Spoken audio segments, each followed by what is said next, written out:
Good morning. Today we are looking at, well, really reviewing isotopes, okay?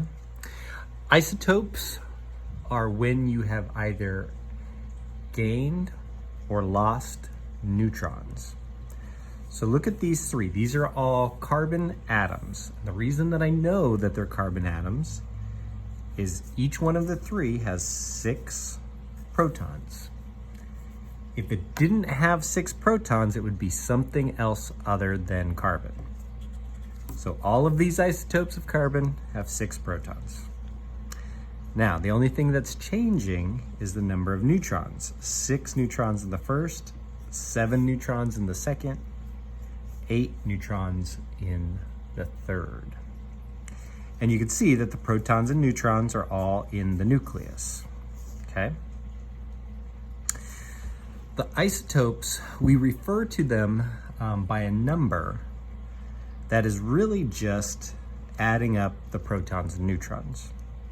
So our normal atom of carbon is carbon 12,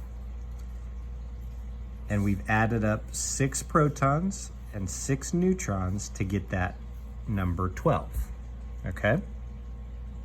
That's the atomic mass or the atomic weight. It doesn't say it here, but how many electrons would carbon have? Hopefully, you know that there should be the same number of electrons as there are protons, unless it was an isotope. So in this case, 6 protons, we must have 6 electrons. What about this next one? How many electrons would be in carbon 13? Well, again, unless it's an ion, it still has 6 electrons.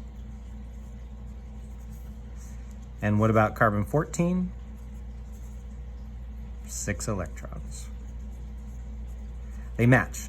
The electrons and the protons will match unless it's an ion. Now, let's come back to these numbers. So this second isotope of carbon is carbon 13. We get that number 13 by adding up the protons and the neutrons. And then the final one is carbon 14. Same thing, I added protons plus neutrons. If I didn't know how many neutrons there were, let's say I had 6 protons plus some number of neutrons equals, but I knew the mass of 14, you could figure this out, right? Because 6 plus some number equals 14. Well, doing a little algebra, and I can figure out that the missing number here is 8. 6 plus 8 equals 14. And then again, how many electrons does carbon 14 have? The same number of protons. Protons 6, electrons 6. All right? So that should help you today with the table that you're going to be filling in.